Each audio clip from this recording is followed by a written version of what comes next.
ден. Имавме доста голем интерес и луѓе и сега се приклучуваат. Имавме околу 180 на учесници пријавени, па сакавме да ги почекаме сите додека да се вклучат. Официјално, добар ден и добре дојдовте на уште еден од диалозите за дигитална агенда, кој што Фондација Метаморфозис, Фондација за интернет и општество ги организира во рамки на проектот Зголемување на граѓанското учество во дигиталната агенда, или накратко ИЦЕДА, кој што е кофинансиран од Европската унија. Моето име е Мила Јосифовска Даниловска и во Фондација Метаморфозис сум менаџер на програмата за општествена одговорност и човекови права онлайн. И денес, како и претходните пати, ќе бидам во улога на модератор на дискусијата, овој пат на тема се што сакавте да знаете за вештачка интелигенција. Една мала напомена пред да започнеме, како што веќе беше најавено, настанот се емитува и во живо преку Facebook Live алатката на Facebook профилот на ИЦЕДА мрежата, така што сите што се заинтересирани, а кои што не успеа да се регистрираат за учество, ќе може да го проследат настанот и во живо. Вештачката, само ќе ве замолам сите што се вклучувате да стиснете мјут, да може да го изгасите вашиот микрофон, за да може да не имаме позадински звуци. Така, ви благодарам. Вештачката интелигенција веќе доста подолг период влијае практично на секоја индустрија, па со тоа и на сите нас. Оваа технологија придонесе и многу работи во нашите животи, многу добри работи. Со нејзината примена се овозможи произведување на доста неверојатна и оригинална содржина, од поезија до проза до слики, допринесе и за дијагностицирање на некои медицински состојби доста попрецизно отколку од страна на човечки лекар. Составен дел е исто така и од нашите паметни уреди кои што ние секојдневно ги користиме. Меѓутоа, покрај тоа и отвори доста многу прашања, некои нејасноти, предизвика и една доза на страф и недоумица од новото и непознатото, поради што се појавија и доста големи полемики околу нејзината примена. Имајќи на ум дека вештачката интелигенција ќе има уште многу поголемо влијание во наредните децении, во наредните час и половина ќе се потрудиме да одговориме на вашите прашања кои што ги поставивте веќе преку регистрацијскиот формулар и со тоа да ја доближиме суштината на вештачката интелигенција до граѓаните, да поразговараме за тоа што е вештачка интелигенција, кои се придобивките од неа, кои се слабите страни или ризиците од нејзината примена во разни општествени области, како таа влијае и како таа ќе продолжи да влијае на нашето секојдневие и така натаму. Секако ќе имате можност и сите вие да поставите доколку имате некои други прашања во четот и ние ќе се потрудиме да одговориме и на истите. Денеска со нас како говорници кои што ќе говорат на темата и ќе ни помогнат да ги разјасниме недоразбирањата околу истата се Бардел Јашари, извршен директор на Фондација за интернет и општество Метаморфозис, со над 15 годишно искуство во информацијските и комуникацијски технологии, а и воедно член на Националниот совет за информатичко општество на Република Северна Македонија. Од Фонд за иновации и технолошки развој ја имаме Ивана Станковиќ, која што воедно е и координаторка на работната група за национална стратегија за вештачка интелигенција, чие формирање беше најавено, ако не се лажам, мај годинава. Како представници од Темос Едукација, денес со нас ги имаме Илија Митров, софтверски инженер и сертифициран практичар во полето на вештачка интелигенција и воедно на Академија за вештачка интелигенција, и Марко Серафимовски, менаџер за интернационален развој во бизнис при Семос Едукација. И го имаме Христијан Ѓоревски, асистент професор за вештачка интелигенција и машинско учење при Факултет за електротехника и информацијски технологии или накратко ФЕИТ, Меѓутоа исто така и извршен директор на Idea Lab, која што како бизнис работи со апликативна вештачка интелигенција и машинско учење. И минатата година, ако добро ме служи моето истражување, работеше на платформа преку која што се овозможува развој на нови алгоритми во областа на машинско учење и вештачка интелигенција, со кое што се трансформираат сензорски податоци од паметни телефони, паметни очила и часовници, со цел да се добијат вредни информации за здравието на луѓето и нивната физичка и физиолошка состојба. Се надевам дека добро го кажав ова, Христијан. Да. Тогаш да започнеме. Би започнале со најосновното, а воедно и едно од најчесто поставуваните прашања кои што ги добивме. Што е тоа вештачка интелигенција? Какви видови постојат? Како се создава и како функционира? Дали можеби, Христијан, би можеле да ни помогне? Благодарам ете како прв да се заблагодарам за поканата на оваа панел дискусија и се надевам ете ќе помогна малку да се разоткријат тие митови и таа фама околу вештачката интелигенција.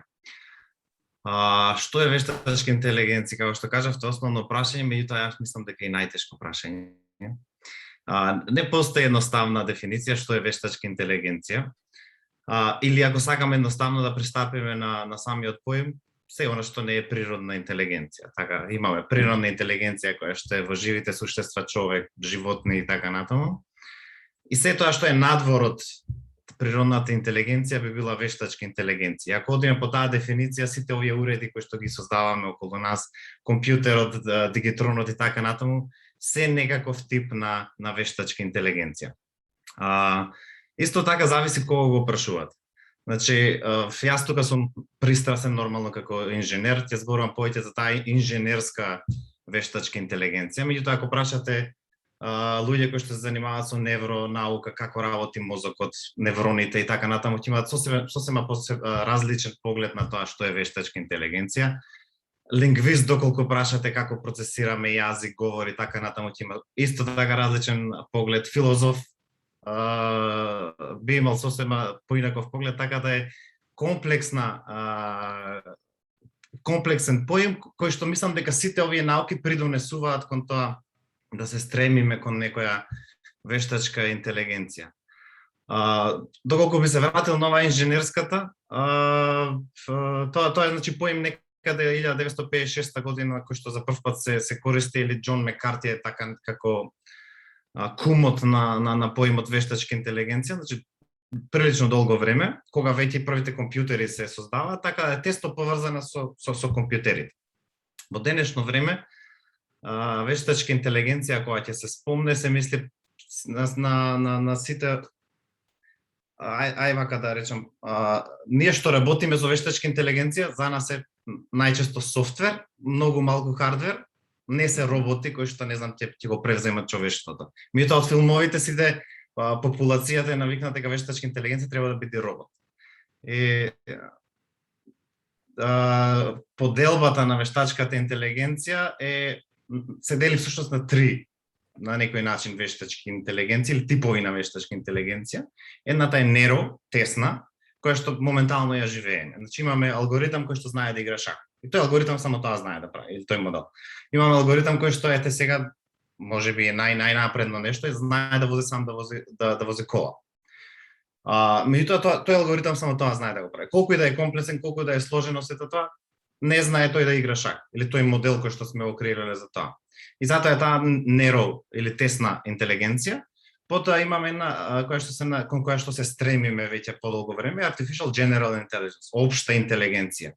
Тоа би било нешто како ние луѓето. Учам повеќе работи паралелно или нешто кога ќе научам да возам велосипед, потоа знам различни типови на велосипед без проблем да ги возам и така натаму.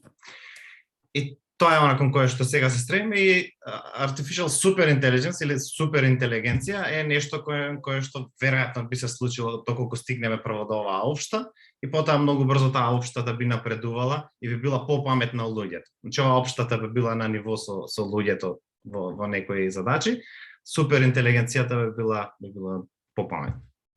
Тоа е некој така заокружување на овој почетен дел за вештачката интелигенција. Така, ви благодарам многу, Христијан. А, каде се би можело да се примени вештачката интелигенција? Во кои области? Имавме прашања од типот дали вештачката интелигенција би можела целосно да го замени човекот? Најмногу беше поставувано прашањето дали можат општите лекари да бидат заменети или наставниците. Дали може би... Да, повелете, Христијан.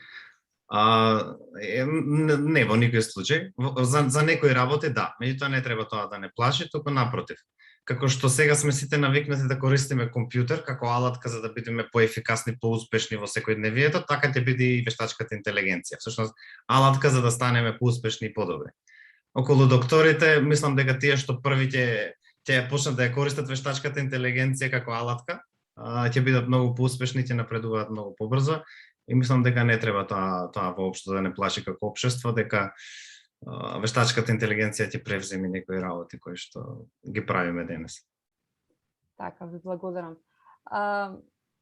Доста професори од средно и основно училиште имаме денес тука со нас и голем дел од нив беа заинтересирани како вештачката интелигенција се применува во образованието. Немам информации дека тука кај нас барем имаме таква примена, но може би говорниците се запознаени со некои пошироки примени. Тие најмногу беа заинтересирани на кој начин вештачката интелигенција може да им помогне нив, за да ги мотивираат учениците или студентите да учат нови работи или да стекнуваат нови вештини. Еве, јас ќе се надополнам на ова, бидејќи да кажам, го имам искуството во сето ова и предавање и примена на самата вештачка интелигенција. Вака, самата вештачка интелигенција може да помогне во сето тоа и може да земе голем удел. Конкретни примери за тоа би било, веќе гледаме дека некои софтвери понапредни ја користат самата вештачка интелигенција и самото машинско учење, со тоа што многу помагаат на професорите и на целокупното образование без разлика на средно или факултети и така натаму. Значи, овде зборуваме за севкупното образование. Многу е лесно со примена на овие едноставни алатки од вештачката интелигенција да конкретен пример да гледаме да согледаме некој ученик како напредува со своето знаење, некои алатки во мерењето на знаењето на самиот ученик, потоа комуникацијата помеѓу ученикот и самиот професор, односно наставник, може да се сведа на многу едноставно ниво и со помош на вештачката интелигенција да придонесе во таа комуникација, бидејќи знаеме имаме секако различен тип на ученици, едноставно кажано, со тоа што некои ученици имаат потешкоти при разбирање на самиот материјал, при комуницирање со самиот професор, односно наставник. Самата вештачка интелигенција може да придонесе во сето тоа и да при добро управување со таа алатка и дозволување на доволно време на самата алатка да учи самата, бидејќи тоа е целта на вештачката интелигенција и на машинското учење, сами тие алатки да се унапредуваат и да собираат податоци и да секој ден при секое ново користење да стануваат се подобри, може да придонесат во самата комуникација, односно што ученикот сака да праша, што не му е јасно, кој дел го пропуштил и така натаму. Голема примена може да има, како што рековте, кај нас не сум запознаен за некои конкретни примери за употреба, конкретна во моментот, но се надавам дека ќе искористиме некој момент и ќе земиме пример и ќе ја започнеме целата процедура и ќе биде многу поинтересно самото учење на учениците и самото тоа школување. Така, Ја би се надоврзал само кратко на колегата Илија. Јас сум пред се благодарам за можноста да сме тука. Јас сум Марко Серафимовски, седом СЕМОС едукација. Ја всушност како би се надоврзал на Илија? Ја затоа што до сега и професорот Илија се инженери двајцата и малце по-технички навлегуваат во проблематиката, а јас сум доајам од бизнес секторот и малце гледам бизнес логиката на целата оваа индустрија на вештачка интелигенција. Конкретни примери, ако треба да дадеме, например, како вештачка интелигенција може да го подобри образовниот процес, напредувањето на вештините на учениците, и на сите индивидуи, не само учениците, нели, и во бизнес сектор сите нели учат секојдневно. Имајте во предвид дека веќе постојат платформи каде што сериозно се користи вештачка интелигенција без да знаеме, например. Ќе го земеме како пример YouTube, например, што сите го користиме. YouTube, вие гледате константно гледате некакви видеа, дали е тоа музика, дали се тоа образовни програми, дали е било што и да е. Учи од вас и гледа зашто вие сте заинтересирани. И према тоа ви дава предлози понатаму нешто што би требало отприлика од тоа што научила машината да ви биде интересно на вас или да биде нешто од ваш интерес. Значи, практично истото оди во паралела и со образовниот процес. Значи, учениците имаат една фиксна програма, но програма и која што не имаат некој интерес, што има некој хоби или било што сакаат да научат некоја нова вештина. Сега, самата машина може, односно преку вештачка интелигенција може да работи во насока да даде предлог кога студентот, ученикот, небитно ќе заврши, не е битно која обука или курс или час или било што дополнително знаење, следно предлог е тоа и тоа, на база на тоа што ученикот покажал интерес и второ што е следствено на тоа што го слушал. Така што може да најде огромна примена во образование и да, во Македонија се уште вештачката интелигенција е на почеток на имплементација. Значи, има компании кои што сериозно функционираат и работат во таа насока, но во образовниот процес тоа е малце една поголема машинерија која што бара одредени чекори кои што треба се запазат за да почне да се имплементира. Значи, некои регулативи, некои нормативи, некои повеќе чекори за да може да почне да се имплементира. Но верувам дека ќе стигнеме таму. Така, ве благодарам, Марко. Подоцна малку ќе зборуваме и за напорите на нашите институции во оваа рамка да се формира една стратегија. Веќе го начнавте малку е прашањето дали ние свесно или несвесно веќе користиме вештачка интелигенција во нашето секојдневие. Како што кажавте, YouTube исто така се користи со вештачка интелигенција за да предодреди според нашите интереси, според тоа што најмногу сме гледале, да предвиди понатаму што би ни било исто така од интерес. Дали може да ни посочите и некои други апликации што поголемиот дел од населението секојдневно ги користи, меѓутоа не сме свесни за тоа? Да, мислам, прва работа, нели, ова е тоа што е вештачка интелигенција. Што сите го користиме. Сакале, некиле сите користиме паметен телефон, кој што користи апликации и тие се во позадина се базираат и користат вештачка интелигенција за да ни го подобрат нашиот живот. Значи, YouTube е една од нив.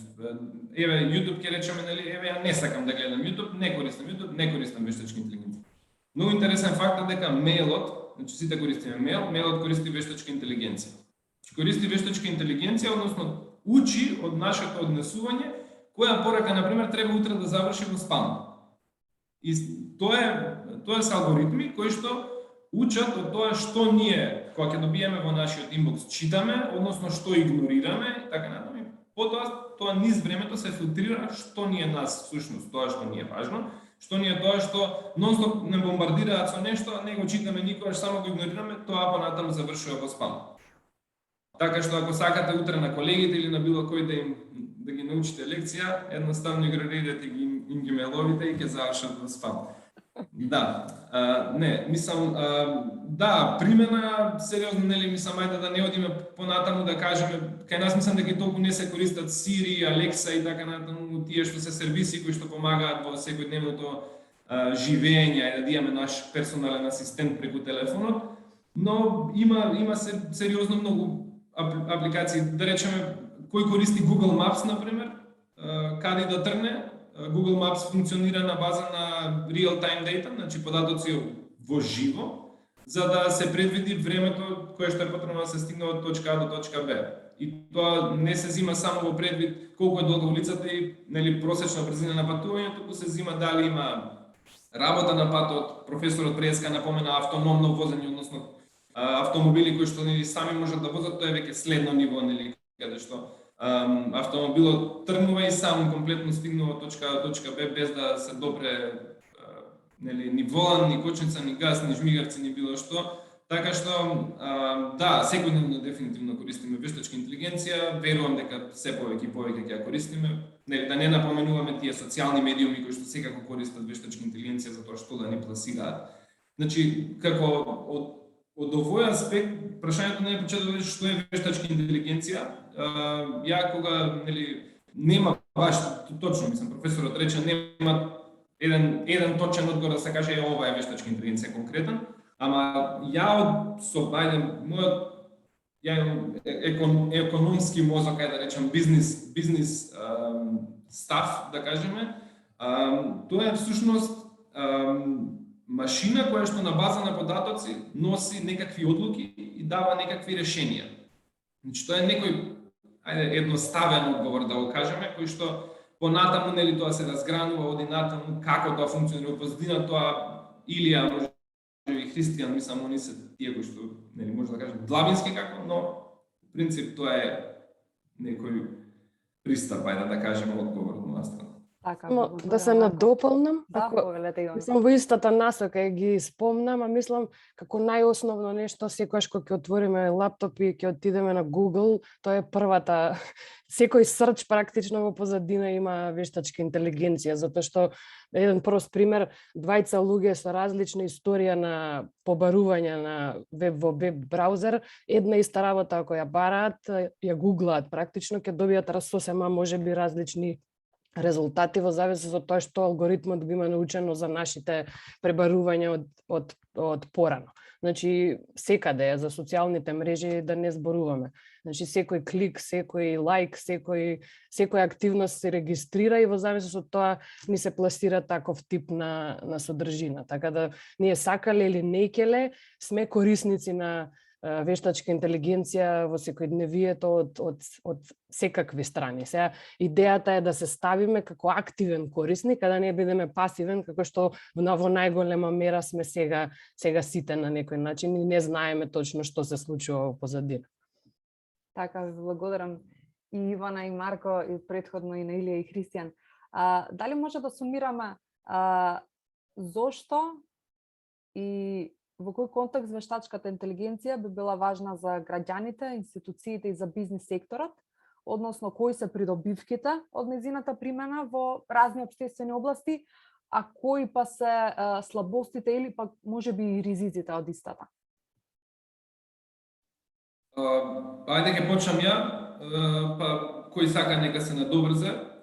Значи, една од главните мотивации за нас да као СЕМОС едукација да направиме Академија за вештачка интелигенција, беше токму тоа. Значи, да се донесе во Македонија кадар кој што ќе може да работи на вештачка интелигенција, на решенија за вештачка интелигенција и да ни го подобри нас секојдневието. Значи, да не бидеме секогаш купувачот на решенија од надвор. Да ја зголемиме таа база на луѓе кои што се стручни во тоа, за да можеме да почнеме да ги гледаме придобивките. Сега, кои се придобивките? Придобивките се огромни. Зошто? Од бизнес аспект, секој бизнес секојдневно носи одлуки. Мали, големи, средни, стратешки, некогаш небитни, ама се носат одлуки. Пред да постои компјутерот воопшто, одлуките се носеле на некоја пресметка, на некои информации кои што ги добивал тој што требал да одлучи менаџерот или не е важно работникот. И тие одлуки биле такви какви што биле, информацијата ако била точна, веројатно биле добри, ако не била точна, ако некој направил грешка веројатно во некои документи, во некои пресметки, може да биде и грешна одлука. Идејата како вештачката интелигенција помага е дека им овозможува на тие што носат одлуки да донесат малку поточно, односно малку повеќе поточна одлука. Зошто? Затоа што таа маргина на грешка е многу помала. И воедно се базира на многу податоци. За да практично вие кога носите одлука во било кој бизнис, добивате податоци кои што се од минатото и предикција за иднината.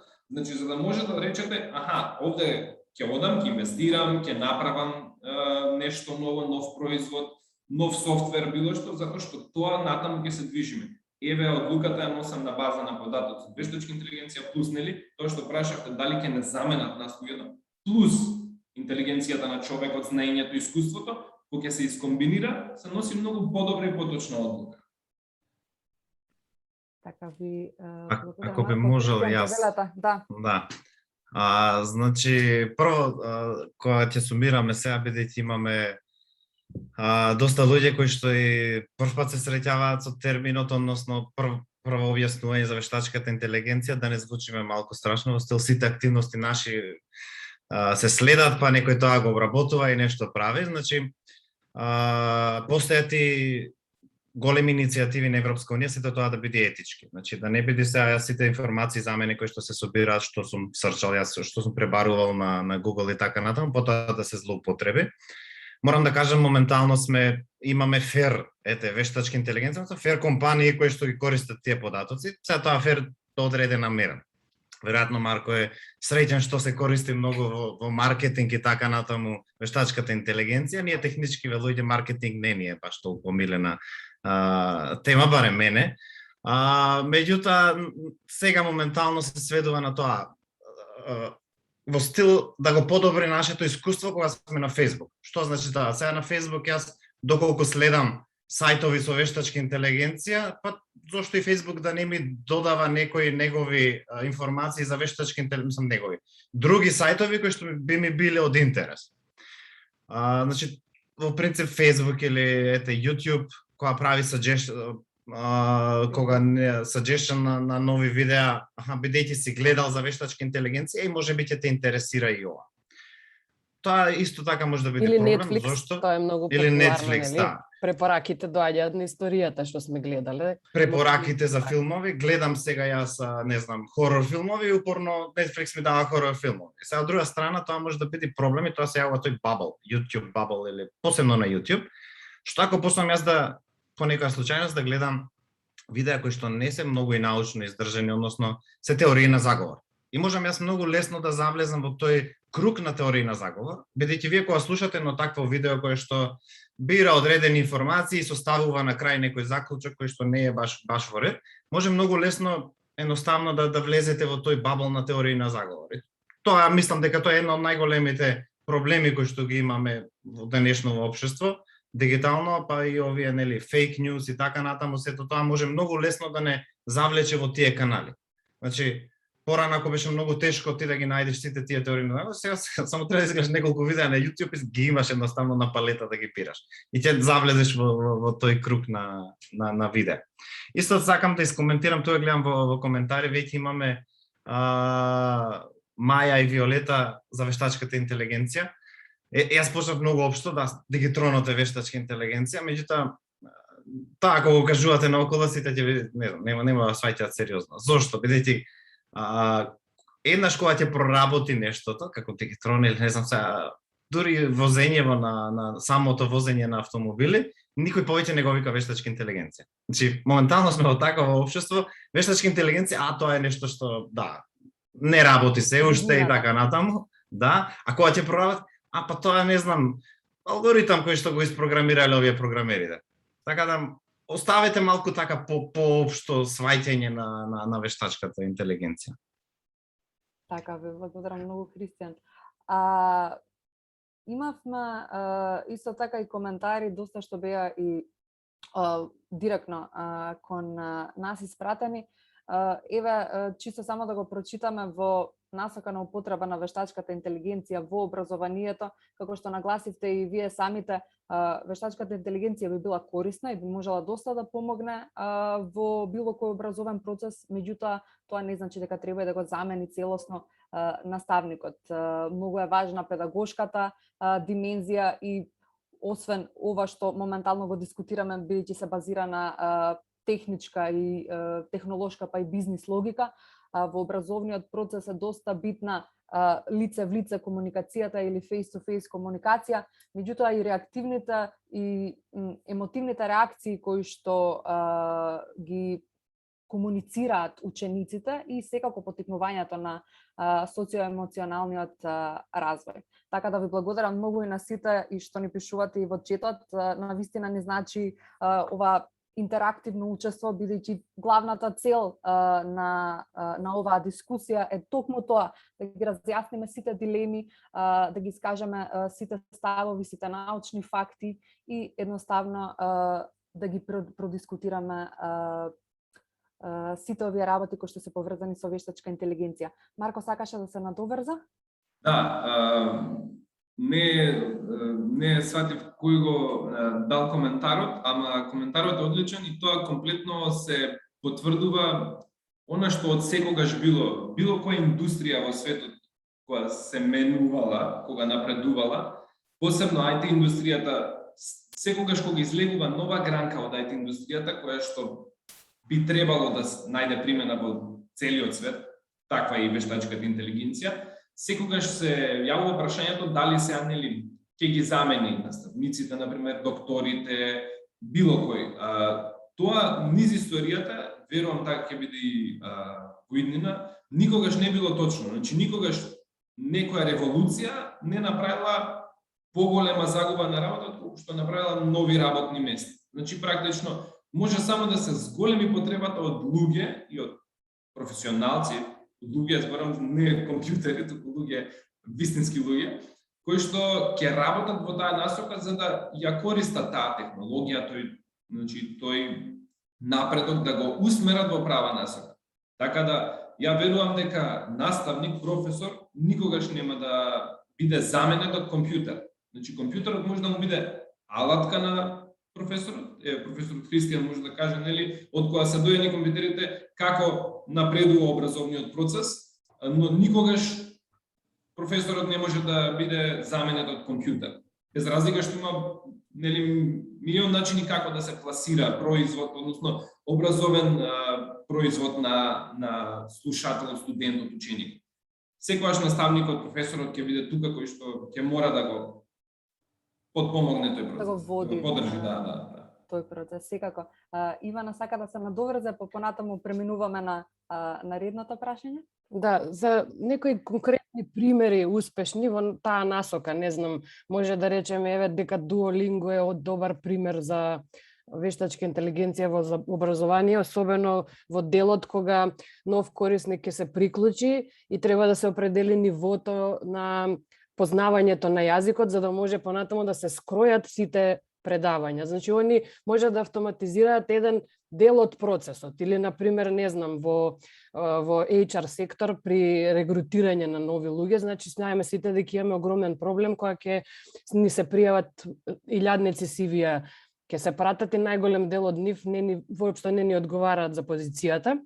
Ако имаме AI алгоритам, има решенија кои што, например, ги сортираат и викаат во зависност од тоа што сте барале, има една група кои што над 70% одговара на вашите барања, другите се до 50% и оваа третата група може одма автоматски да им се прати благодарам што аплициравте, воопшто не одговара за повикот, благодариме на изразениот интерес. Значи, огромен дел од процесот ќе биде автоматизиран, меѓутоа човечкиот фактор да се усмери таму кај што навистина ќе додаде вредност. А ова останатото каде што нема потреба од директно ангажирање, практично да се автоматизира со помош на алгоритам, машинско учење, односно вештачка интелигенција. Тоа е поентата. Значи, знам дека ние се уште сме во некоја фаза на Skynet и дека роботите ќе завладеат за светот, меѓутоа тоа е многу, можеби, филозофско прашање, да речам, што може надвор до рамките на оваа дискусија се, ама да се држиме до оние примери на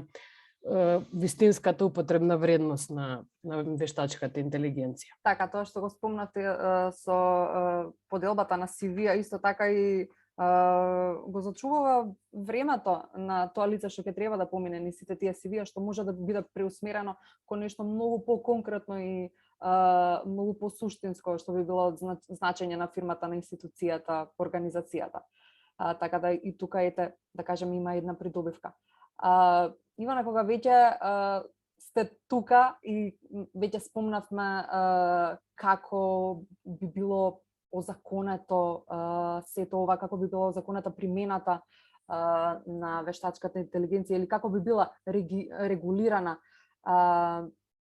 Дали можеби, ајде првен да започнеме, дали знаете во нашата држава дали се применува вештачката интелигенција во рамки на некои институции и каде, па понатаму може да преминеме на тоа кои се плановите, што се очекува од стратегијата за вештачка интелигенција, до каде е незината изработка, кои се актерите кои што би биле вклучени или се веќе вклучени во работната група и така натаму. Така. Јас искрено не сме запознаени дека некаква примена постои, меѓутоа не е исклучено. Јас знам дека потенцијал за примена имаме дефинитивно. Прв пример вака што ми текнува е здравство, бидејќи мој термин е еден одличен софтвер кој што мислам дека не се искористува доволно неговите капацитети и потенцијали.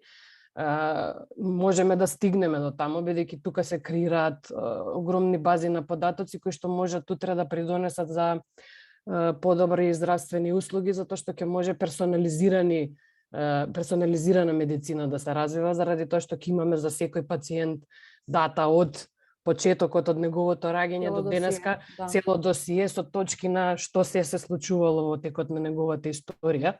Што е, меѓутоа не знам, немам информација дека некаде вистински се применува. Ќе се исправиме ако има некој податок ваков, меѓутоа баш поради тоа целата идеја и со стратегијата мислам дека се роди пар месеци пред да се објави дека сакаме да го правиме тоа, во еден разговор со корисници на фондот за иновации кои што развиваат такви решенија. Значи во моментов нема многу, 5-6 компании со кои што сме ги поддржале. Христијан исто беше дел од тој панел кога разговаравме со останатите. Има и пар компании што работат неуромаркетинг. И тука отворивме теми за кои се предизвиците, затоа што во моментов кај нас се тоа се развива на личниот интерес на компаниите и на AI ентузијаст, би ги нарекле, луѓе кои што се ентузијасти за тој тип на технологија и решиле да се надообразуваат во таа сфера и се е некако така не е систематско ништо, значи нема никаков вистински план, него и сега во однос ние после тоа инспирирани од тој да речеме разговор, а и водени од некоја иницијатива да го ставиме нашава земја како да се изгради конкурентската предност на нашата земја, зошто да не, бидејќи реално гледано вештачката интелигенција и на светско ниво е релативно нова. Првата стратегија е направена 2017 од страна на Канада. Од сега, не знам, од тогаш навака во Оптек се некои 50 на стратегии за вештачка интелигенција на светско ниво. Ако ќе направиме зум-ин во нашиот балкански регион, Бугарија ја издаде 2020 негдека на крајот, Словенија издадела 2021 сега во мај, Хрватска работи на тоа и Србија мислам дека од non-EU, што се Србија единствената, што значи ако сега влеземе и се фатиме на орото, ќе се фатиме во чекор буквално со глобалните трендови. Мислам дека стварно е одлично тоа да се искористи.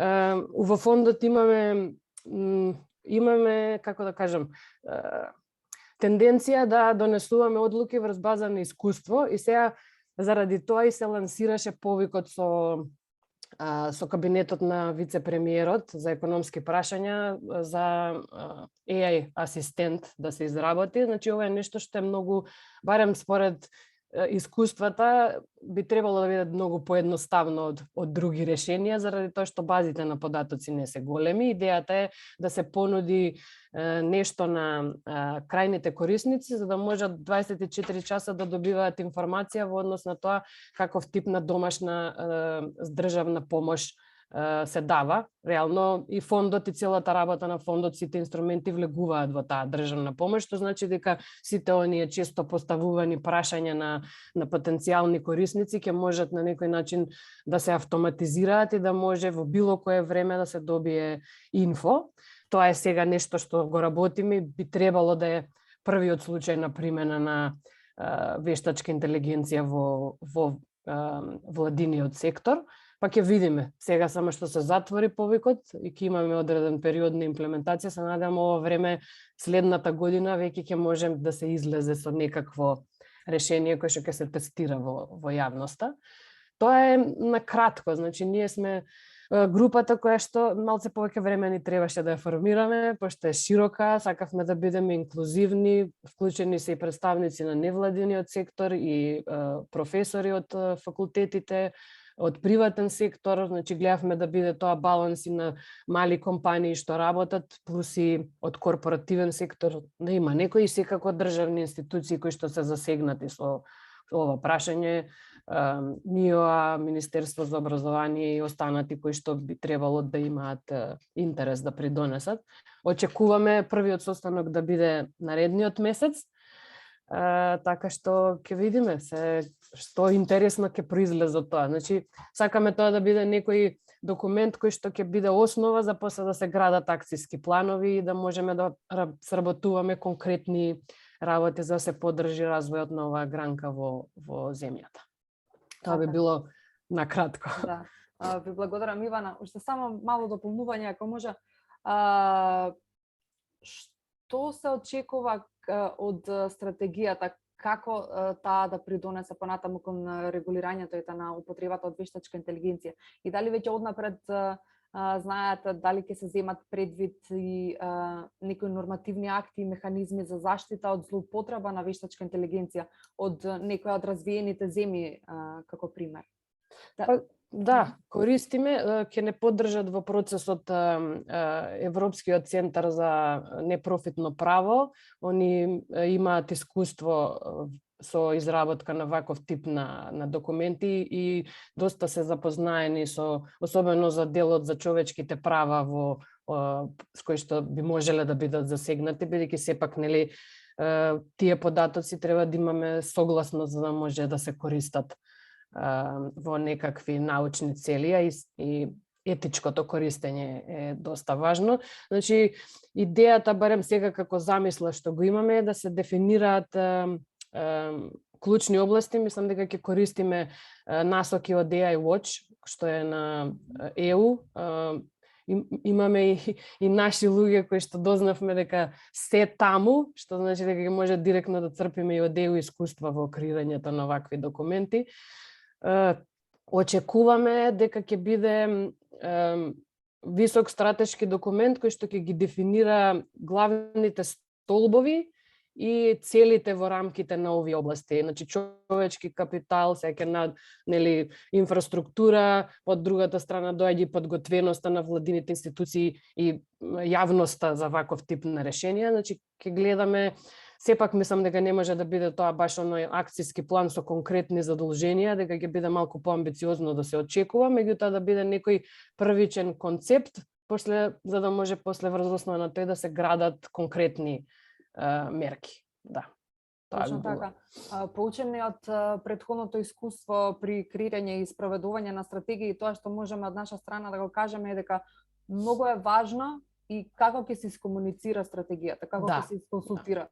Кој се ќе биде вклучен, колку и на кој начин ќе биде дадена таа стратегија кон јавноста и кон останатите релевантни фактори да ја прокоментираат, да дадат свое мислење, па по усвојување како ќе се комуницираат и спроведуваат сите тие активности. Така да тоа сметам дека е доста битен Така. фактор. Драго ми е дека и директорот на вашата фондација Метаморфозиски го имаме во рамките на таа група и дека и вашето искуство ќе може да се искористи. Сега и Христијан ќе биде член, значи единствено Марко може би треба да го размислиме пред првиот состанок да ме вклучиме и вас во процесот како представник на образовното или неформалното образование. Мислам дека доколку имате интерес вие, не би било проблем за нас да направиме уште една, да пратиме уште една покана. Супер. Да, прво Ивана, фала многу мислам за информациите. Јас реално мислам читав, слушнав дека нели има тело кое што работи на регулативи, на документи кои што ќе бидат во насока на регулација на користење и заштита на податоци се од вештачка интелигенција. Јас што мислам дека е исто потребно, би требало мислам дека во паралела да оди и развојот на тоа колку луѓе можат да работат на вештачка интелигенција. Зошто го кажувам ова?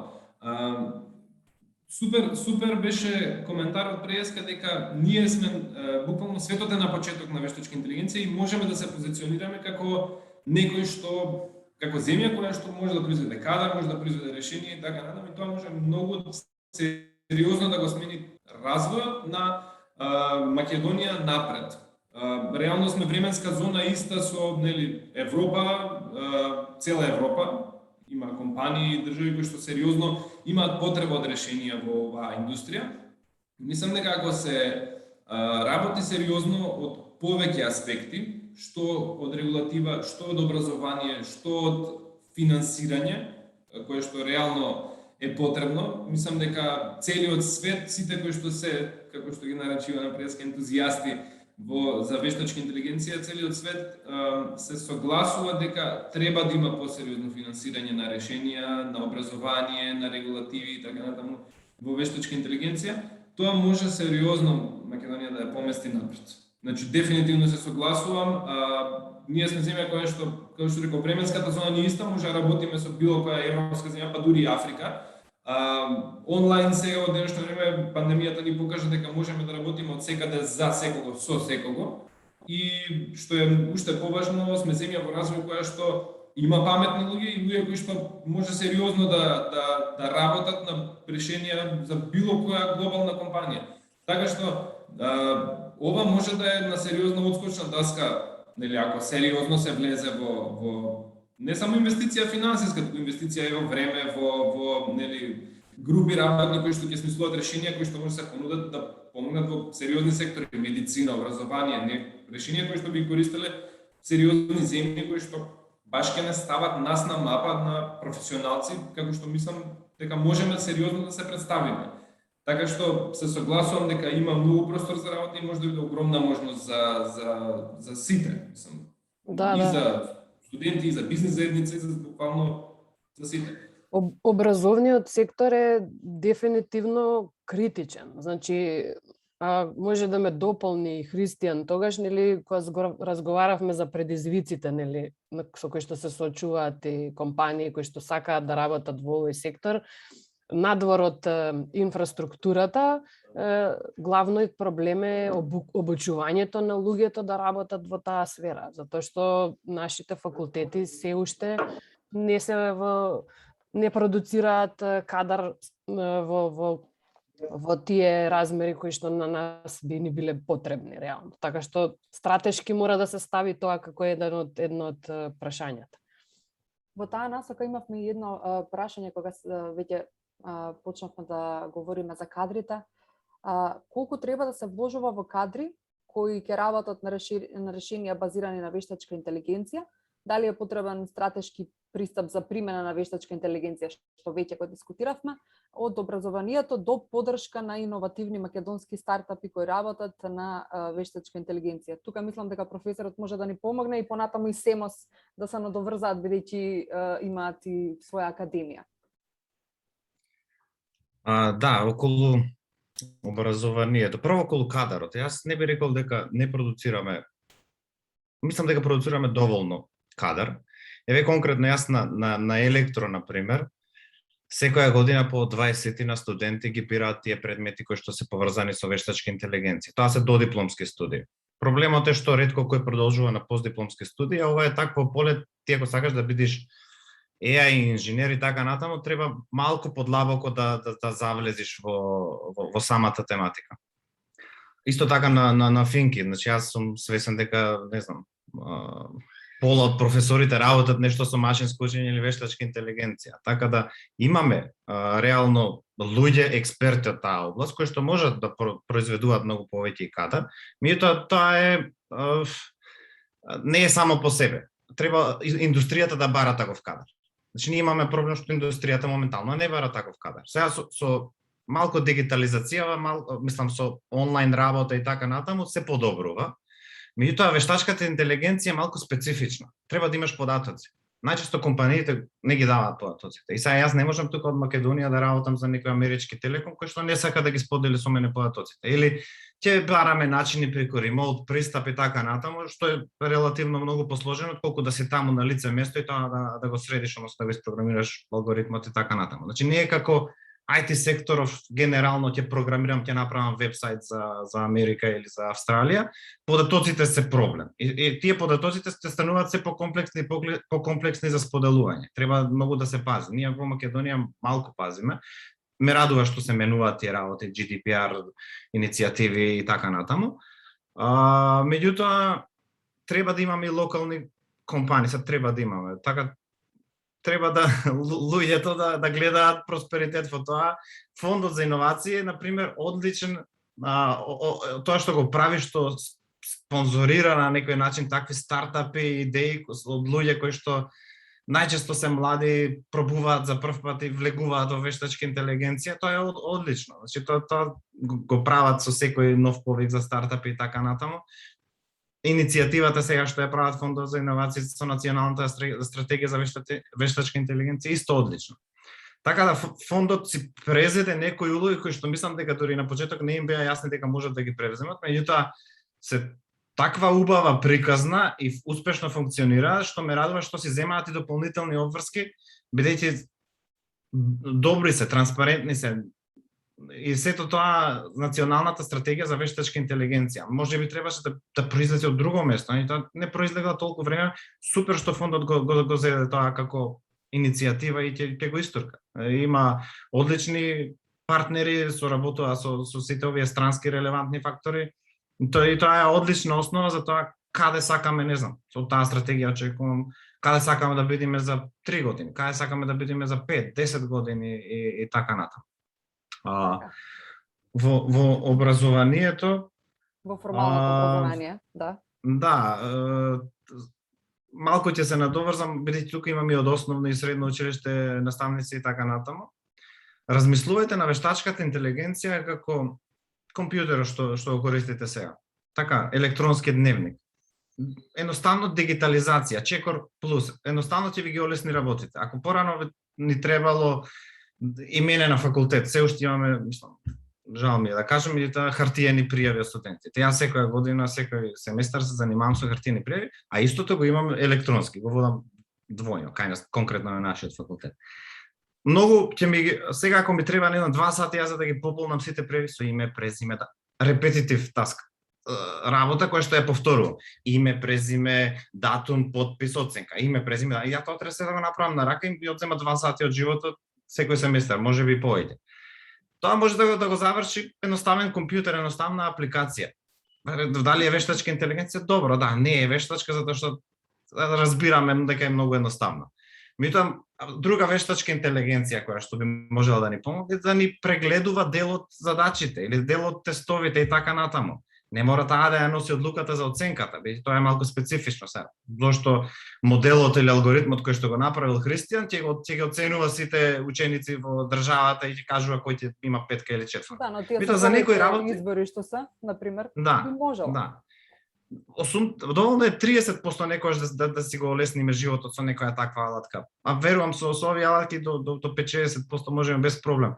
И автоматски кога јас ќе имам повеќе време за некои попродуктивни, покреативни работи, да смислам нови предавања и така натаму, нема да губам време на тие мануелни пишувања и така натаму. Токму така, тоа е проблем не само на поголемиот дел, можам да се кажам и сите универзитети во државата.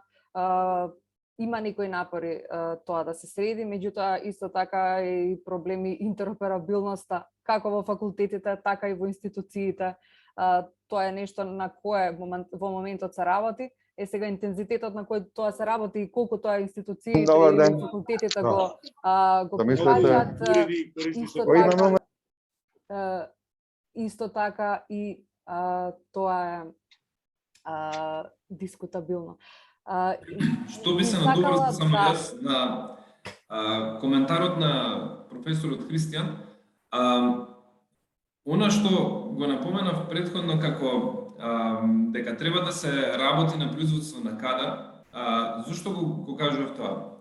Баш во таа насока, СМС едукација во соработка со Фондот за инновации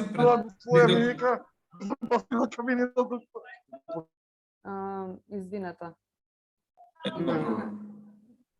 Мислам дека да, значи направивме една соработка со ги спрема основните средни училишта да се постојано се вклучува така. Повелете, извинете. Да, нема проблем.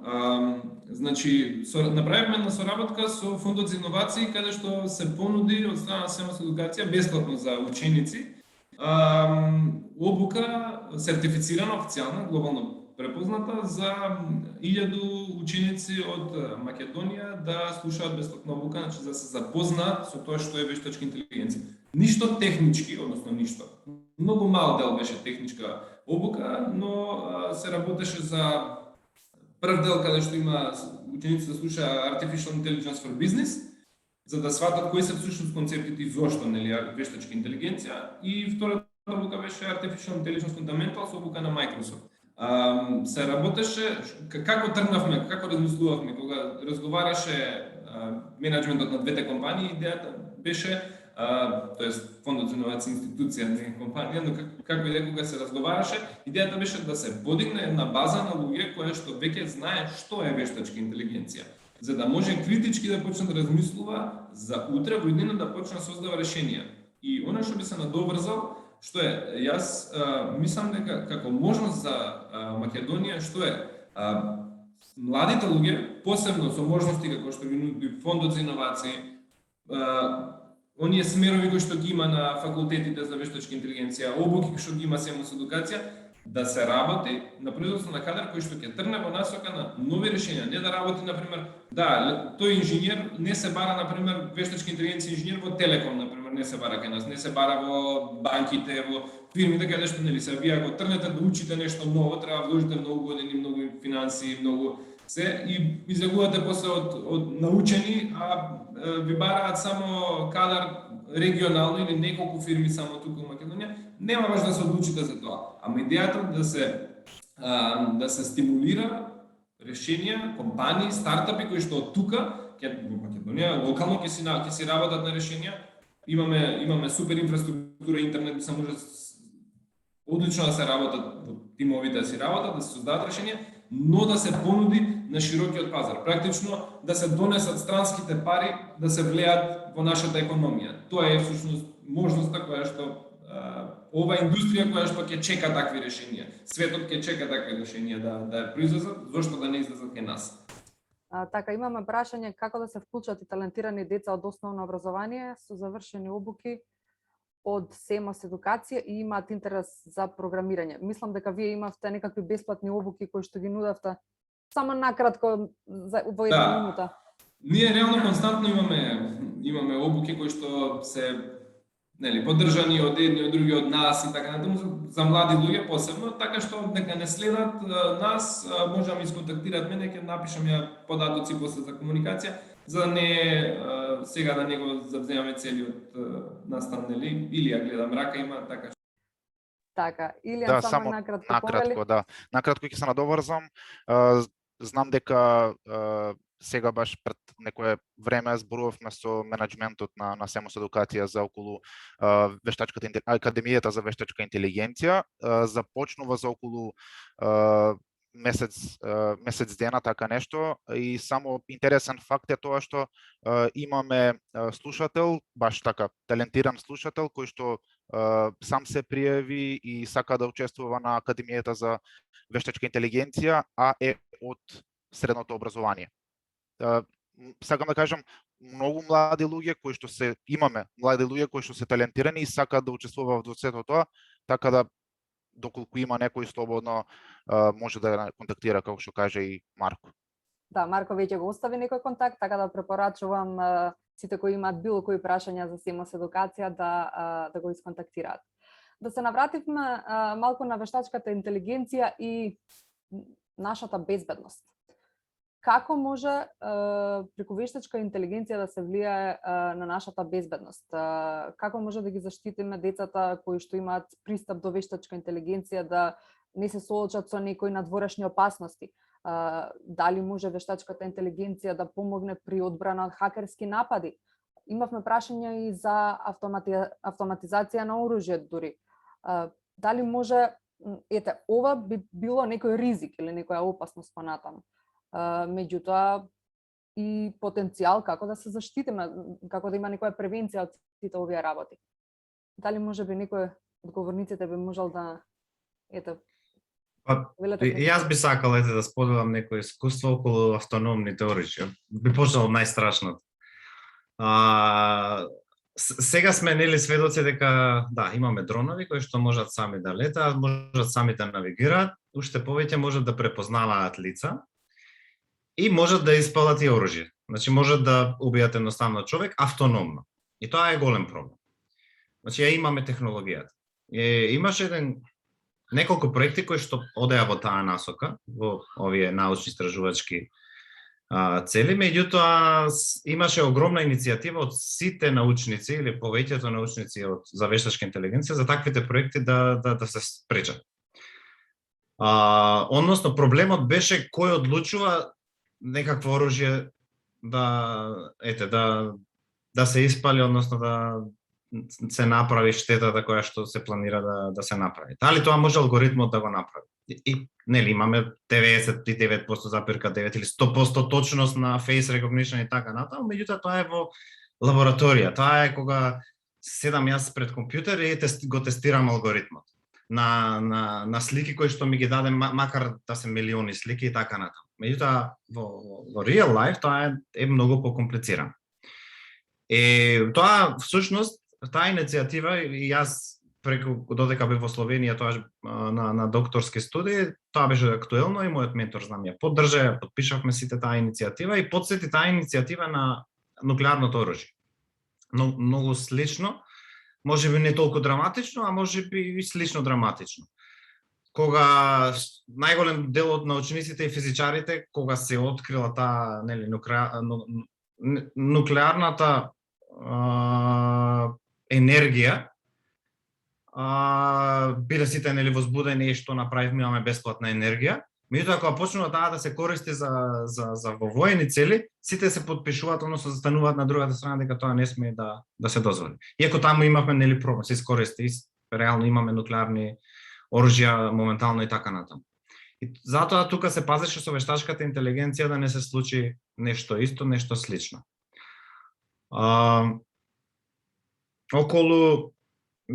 Вештачката интелигенција дефинитивно може да помогне, како што кажавте, хакерски напади и така натаму. И треба многу да се внимава и мене ме радува што во Европска унија има еден огромен број на такви иницијативи, бидејќи ние како инженери малку го занемеруваме тој факт.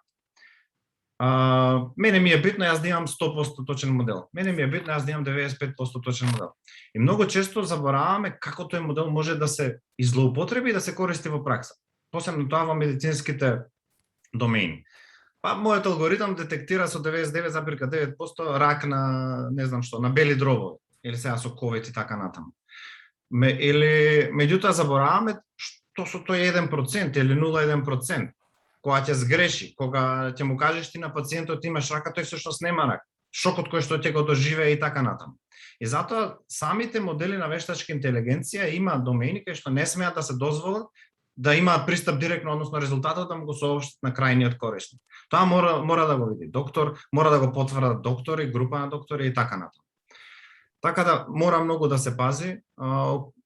Живееме во една дигитална ера кај што многу информации се споделуваат од наша страна со Google, Facebook и така натаму. Е многу битно да има правила на игра. Како ќе се користат, што ќе се користат и така натаму. И ме радува што има такви иницијативи и тоа реално нас како инженери малку не смета. Сега ме спречуваат јас овие податоци да ја користам или морам еден месец на обука да одам како да ја користам податоците, јас сакам да се играм со алгоритми. Треба малку да внимаваме и на другата страна.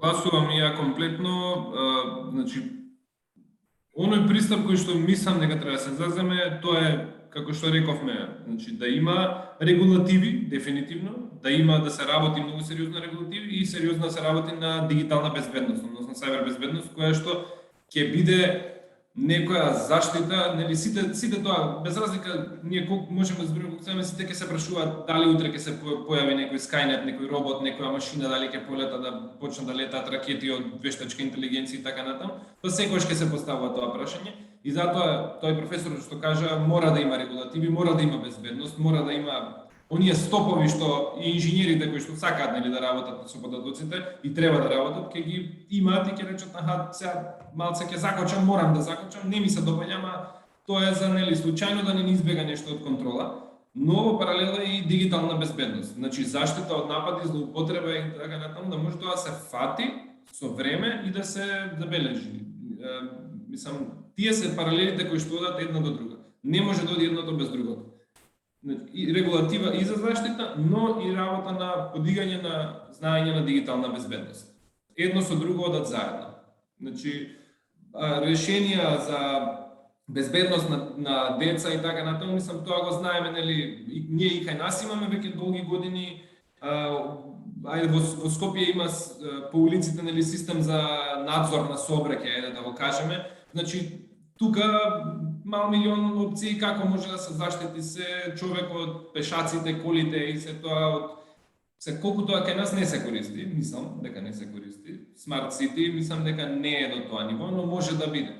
До пример на, не знам, отварање на лента за да трне, за да помине брза помош, сите ленти се стопирани, една лента се отвара само за брза помош да помине. Полиција која што препознава по ротациони светла, значи самиот семафор препознава ротациони светла, пушта една лента на пример. И ред други, мислам, нели. Гледаме дека по светот, посебно во ковид пандемијата ги ловеа, така да кажеме, болните со термални камери на улиците. И го препознаа face recognition, значи тоа е дефинитивно вештачка интелигенција. Тоа е машината има пристап до база на податоци, гледа ликот, познава дека тоа е Марко, Марко имал температура покачена, кашла по улица, порака добива телефон, го собираат полиција од улица, не е битно, дека не е за на улица всушност. Така што тоа го гледавме ден денес. Така што мора сега само како што рековме да се пази до каде тоа ќе отиде околу, нели, да, за здравјето на луѓето супер, но да внимаваме, нели, да не Маркове случајно има алергија и заради тоа кашни и се немаше лапсишти на улица зашто има алергија 10 години. Значи, мора да се пазат некои работи и, нели, приватноста на луѓето и тоа да остане човековите права, да не останат, нели, на база на грешка нарушени. Така, значи, доколку внимателно и етички се применува вештачката интелигенција, таа и како може да биде од корист. Ивана, повелете накратко па да продолжиме со човечки права и вештачката интелигенција. Во тој сегмент за потребата од регулативата, се мислам, една е дали да избега од контрола, ама второто прашање е и во чија контрола ќе биде. Пошто на крајот на денот е самата технологија, алгоритмот не може да биде малициозен. Работата е каде ќе го усмериш и во која насока ќе го човечкиот фактор е пресуден. И свесноста и одговорноста на што има секој кој што практично и на страната на тие што изработуваат, ама и на страната на тој што користи. Нели имавме пример пред не знам колку години, интересен беше со ботот што беше пуштен кој што комуницираше со луѓе, буквално за 24 сати го претворија во шовинист, мизогинист, расист, само од што учеше од комуникација со обични граѓани. Значи, и ние кои што доаѓаме во интеракција со технологијата треба практично да внимаваме на кој начин се поставуваме, затоа што тоа е рефлексија на нашите вредности, на нашите цели. И така да, мислам, оние иницијативи што се за OpenAI, во смисла да нема собственик кој што ќе ги дефинира клучните цели, пошто ако го ставиме профитот да биде водилка, отидоме, не се знае како штета може да се направи на другата страна. Така да тука исто клучно да се постават основните принципи на интеракцијата и на едната и на другата страна. Така, благодарам, Ивана. Веќе го начнавме на некој начин прашањата. Како и на кој начин може да влијае вештачката интелигенција во доменот на човекови права? Дали може да дојде до поголемо прекршување на приватноста? Би сакала да го поканам Бардел Јашари да ни појасни малку на ова прашање, на оваа тема. Фала, Мила. Добар ден на сите. Мислам дека и доби одговори на ова прашање, Мила, од... По еден дел, да. Да. И тоа е предизвикот кога ќе збориш последен во еден панел каде што имаш вака интересни говорници. Е тешко да се најде нешто да кажеш да не се повториш. Но еве ќе се обидам кратко да не се повторам, а сигурно ќе се повторам, да кажам што мислам дека е важно кога збориме за вештачката интелигенција и човековите права. И би кажал дека вештачката интелигенција е слична како и секоја иновација што се појавила во текот на човечката историја, и како секоја иновација носи и многу придобивки, но има, се разбира, и лоши страни, која може да доминира ако тоа ние го дозволиме. Но сепак за сега барем контролата е во наши раце. Исто така ќе речам дека и ќе повторам дека вештачката интелигенција е веќе секаде околу нас и ние ја користиме и во светот и во Македонија, во секојдневието кога користиме компјутери. Имаше неколку примери тука, нема да ги повторам, и мобилните телефони кои ги користиме. И сега веќе подолго време е јасна врската и реципрочното влијание меѓу системите за вештачка интелигенција и квалитетот на нашите животи, нашето општество, а јас би рекол и нашата демократија воопшто. И ќе појаснам потоа зошто сметам дека е важна и за демократијата. Исто така беше кажано дека ние сега живееме во свет каде што голем број на податоци се делат, се даваат, поврзани за тоа кои се нашите, не знам, како се храниме, што спорт најмногу сакаме, за кого навиваме, што гледаме на телевизија, на Netflix и така натака. И тие податоци не знаеме секогаш за што и како се користат, но компјутерските системи врз база на тие големи податоци што се собираат на разни начини преку разни извори се користат за да се донесат некакви одлуки. Затоа многу е важно, како што веќе беше кажано, да се регулира примената на вештачката интелигенција и системите кои се базираат на вештачка интелигенција на начин да се извлече најдоброто од оваа технологија за животот на луѓето, за нашите животи, меѓутоа и за животната средина. Доколку тоа се направи како што треба, и тоа имајќи пристап кој во фокусот ќе ги има луѓето, човековите права, тоа ќе биде добро. Ако не биде така, наместо да ги подобриме работите, само ќе ја влошиме ситуацијата, бидејќи како што рече, тие системи ја рефлектираат нашето знаење, нашите вредности, само ќе ги зајакнеме, например, стереотипите, ќе ја зголемиме нееднаквоста, дискриминацијата, и на тој начин ќе ги доведеме во прашање нашите основни демократски вредности.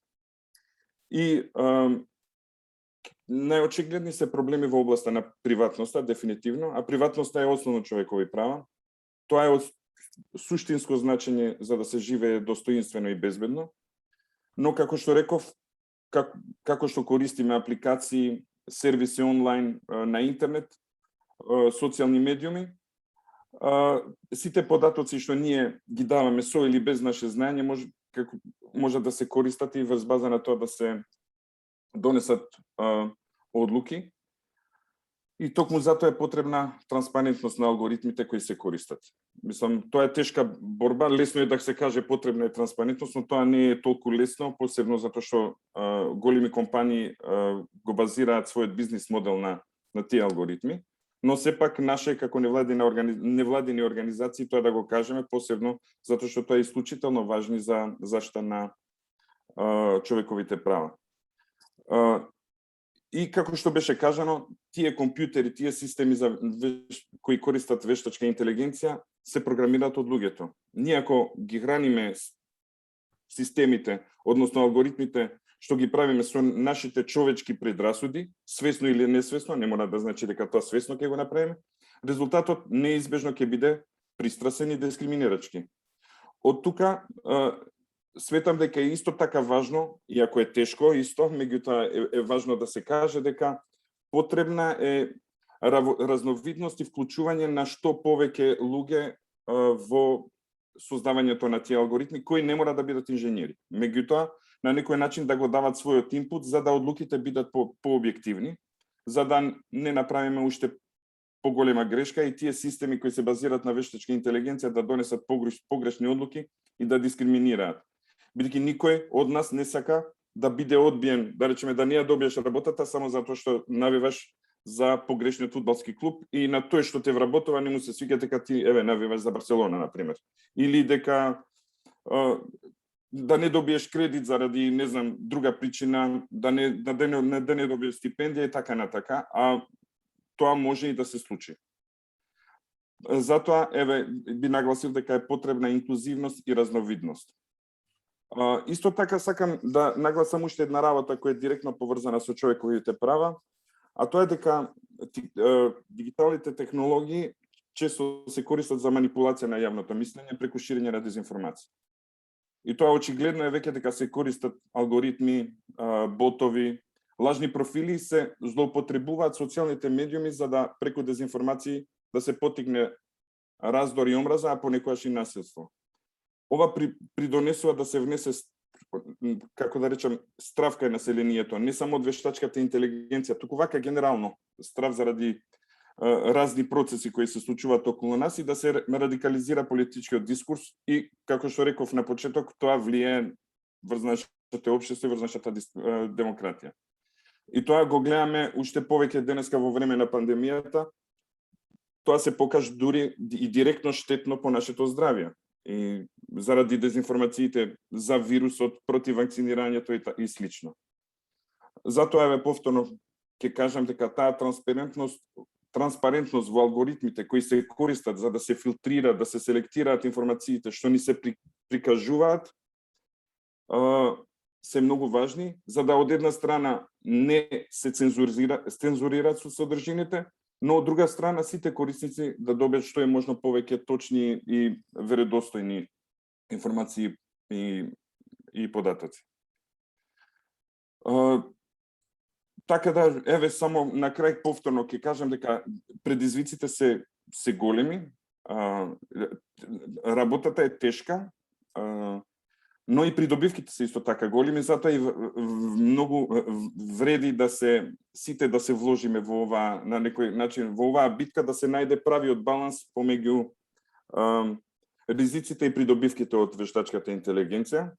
И тоа ќе продолжи да биде голем предизвик за сите нас и за сите демократии во светот. И треба да се избегнат ризиците од користењето на системите за вештачка интелигенција, за да непречено ги остваруваме нашите човекови права, а истовремено сите добри страни да ги искористиме. На крај, да кажем дека ние луѓето и компјутерите, роботите, ќе треба да научиме да живееме заедно во некоја тесна врска.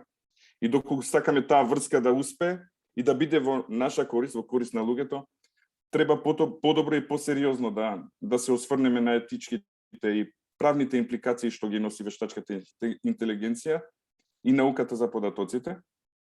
И треба уште посилна соработка помеѓу државните институции, владите, министерствата, парламентот, судството, дирекцијата за заштита на личните податоци, приватните компании, академијата, невладените организации и меѓународните организации, како и целата јавност, за да не дојдеме до некоја иднина каде што нашата приватност и нашите човекови права ќе бидат загрозени.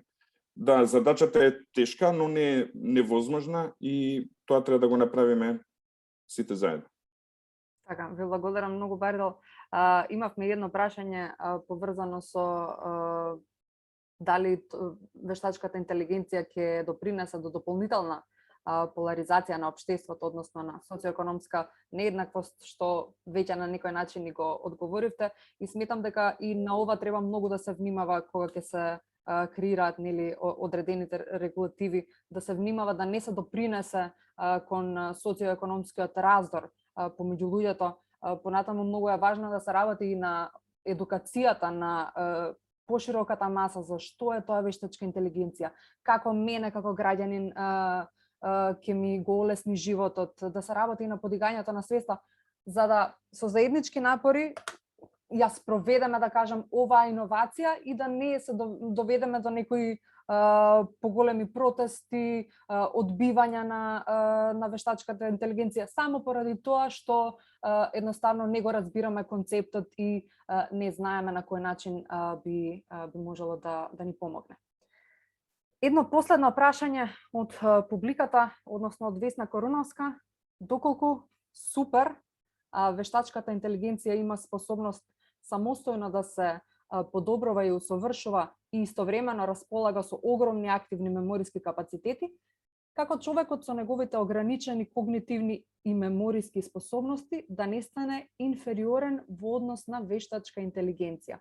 Ова мислам дека професорот го спомена малку на почетокот, меѓутоа можеби накратко во 2 минути како еве да реагираме на ваква. Да, тоа е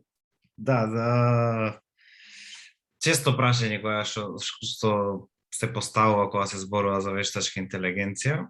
Тоа е сите оно што не плаши, како сега ако има неограничени капацитети, капацитетите за компјутерска моќ цело време се заголемуваат. Што ако имаме една таква вештачка интелигенција која што ќе биде колку човекот, за кратко време може да биде попаметна, односно поинтелигентна од човекот. Мислам дека тоа е малку хипотетичко сценарио, барем со моменталнава технологија. Значи моментални алгоритми не се способни за тоа. Меѓутоа ако влеземе во една таква дебата, јас би рекол преку сите овие работи кои што дискутираме. Да биде транспарентна, да се знае секој што работи, како работи, какви резултати достигнува во тие вештачки интелигенции и така натаму.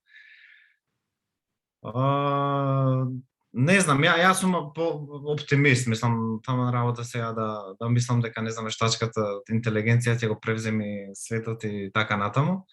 И мислам дека колку повеќе се едуцираме во таа насока, сваќаме дека тоа моментално барем на крајниот ден е еден алгоритам кој што моментално не се толку интелигентни алгоритмите, иако звучи фантастично тоа што имаме, не знам, алгоритам кој што знае сам да вози автомобил. Меѓутоа тоа знае само тоа да го прави и нешто повеќе тоа и може да ни го олесни животот премногу. Да бидеме цело време во тек со најновите трендови во вештачката интелигенција и да се внимава на етичкиот, моралниот момент и цело време да има, всушност колку и да не сакам ние инженерите, мора да има нека правна рамка во која што ќе се развива таа наука. Така, ви благодарам многу. Може само кратко, само ќе повторам за да не се случи тоа. Да, потребна е регулација. Мислам и автоматскиот рефлекс посебно на приватните компании кога ќе се спомне регулација е малку онака постои отпор. Меѓутоа факт е дека сите уреди што ние ги користиме се веќе направени врз база на некакви стандарди, безбедности и други. Тоа што треба сега да се направи и веќе се прави во светот е да се додаде аспектот, односно димензијата на вештачката интелигенција на сите такви уреди. Значи не е дека ќе почнеме од нула, стандарди постојат, меѓутоа сега само тоа треба да се додаде и како што реков, во тој процес треба да бидат вклучени сите за да не се случи онака тие истите уреди да не работат онака како што ние планираме, а тоа треба да го сторат ако се регулира и се користат соодветните стандарди. Ви благодарам. 11:30 со ова и ја завршивме денешнава дискусија. Ви благодарам многу на сите за учеството и за одделеното време да го проследите нашиот настан и едно огромно благодарам договорниците и до целата нивна поддршка во овој процес на едуцирање и подигање на свеста кај населението за значењето и придобивките за вештачката интелигенција во нашето општество. Се надевам дека учесниците од публиката има можност да ги разјаснат своите дилеми и можеби се сега повеќе мотивирани да истражат малку повеќе на оваа тема. Доколку сте заинтересирани и понатаму за дискусии од ваков тип или новости поврзани со вештачка интелигенција и спроведувањето на дигиталната агенда на нашата држава и од земјите на Западен Балкан, би ве поканила да ги заследите профилите на социјалните медиуми на ИЦ мрежата и Фондација Метаморфозис, а воедно и СЕМОС Едукација, Фонд за иновации и технолошки развој исто така споделуваат информации за од една страна како да го добиете потребното образование во оваа смера и од друга страна како и што институциите работат во оваа насока. Ви посакувам убав ден на сите и се надевам дека ќе се видиме, ќе учествувате и во наредните диалози за дигиталната агенда што ќе ги организираме. Секој добро. Пријатно. Благодарам. Пријатно. Пријатно. Поздрав. Пријатно.